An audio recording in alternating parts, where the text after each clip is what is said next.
Musical Gully Road for 3 kilometres. We're surrounded by farmland here. We're heading up a little gravel track to a small piece of bushland, and it's where the town's water supply is, a reservoir. We're going to find a beautiful little highly endangered Grevillea from this area called Grevillea Floripendula. Hopefully some of these plants are in flower, and let's go and check it out. Getting deeper into this little pit of bushland now, and we're on the hunt for this Grevillea. Hopefully they haven't died out because of the drought. Geez, they're not looking good. No. Dry, isn't it? No, I'll hop out and have a look. There goes Benchy. He's on the hunt for Grevillea Floripendula. We're here in Musical Gully. The forest here is extremely dry, sclerophyll bushland. In amongst these eucalypts here, we have Grevillea Floripendula. The name Floripendula is given to this plant because of the way that the flowers pendulously hang down under and have a look at these. Underneath the branches like this. Yeah, they all hang down along the branches, and they have a beautiful sort of a black base and these lovely little yellow styles, as you can see there. Look at that, they're very beautiful. The flowers have a variation of different colours around this area, but these are another one of your holly type leaf Grevillea, closely related to other species around the area. And I can see these plants are really struggling at the moment, not only because of the drought, but you can tell the leaf miner have been attacking and eating away the foliage. The plants are looking in real dire straits here. And the other thing is they're growing right on the side of the road, as you can see. So one wrong move with a grader driver or whatever could wipe these plants out very easily. I can only see, maybe 10 plants in this area. It's a possibility they could be growing on the roadside too and surviving here because of the water that runs down the side of the road. You can see how dry the forest is here, and we're right at the end of winter where it should be at its wettest, and yeah, they haven't had hardly any rain up here this year, so they just seem to hold on in these little patches, yeah, on the roadside. Let's just have a bit of a walk up here and check out some of the other plants up along here.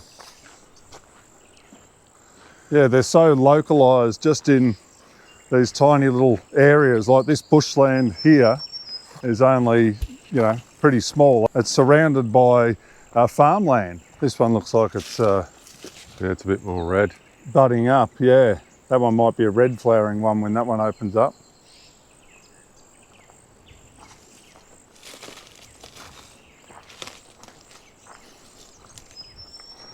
On a good year, when they get a bit more rain, sometimes you can see little seedlings coming up in the drains on the sides of the road.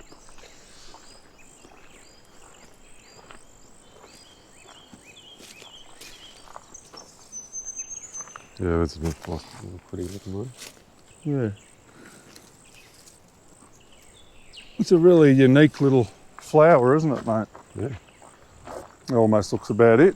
That little population just back there. Just a 20-metre stretch. Yeah, and that's it. See? So that's why these plants are just so endangered and vulnerable, Yeah, there we go. That looks about it. I can't see. Yeah, we have anymore. had a fair drive around, and that was the only corner that we saw. So they can just be a little population like that in a small area.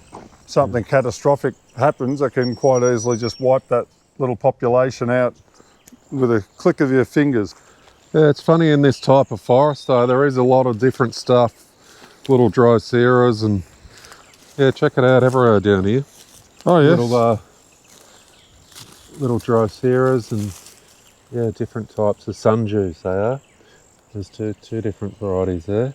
Mm. Yeah, this one here and I guess like the treasures of different forests look different in different areas. Yeah, once you get your eye in, there is a lot of little things growing here, haven't there? Yeah. It looks really dry, but Yep. yeah, so That little acacia. yeah. Looks like quite a few of them have been chewed on by the wallabies or the Look, those kangaroos, little doesn't it? sundews are absolutely everywhere here. Yeah.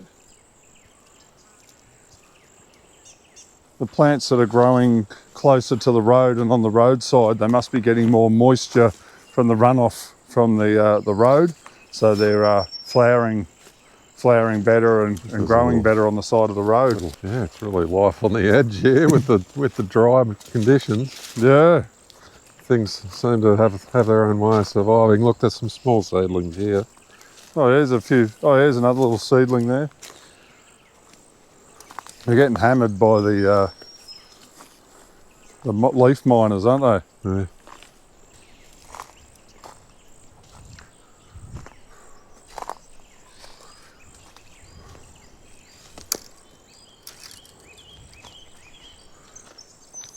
Simon was just saying that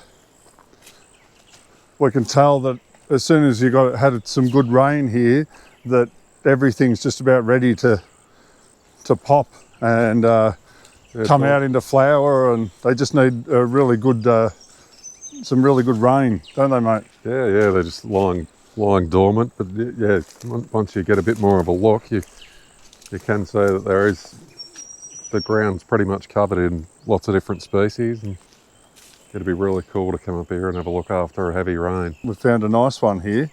This one's a little bit more upright, and you can clearly see the beautiful flowers on there. Yeah, that's an interesting little plant. There is another form of Grevillea Floripendula just north of here in the Ben Major State Forest. Looks like this area just needs a really good drink, good drop of rain, and it will really burst back to life. But we found a couple of nice Grevillea Floripendula specimens in the bush there. But yeah, only a few handfuls, isn't there, mate? Yeah.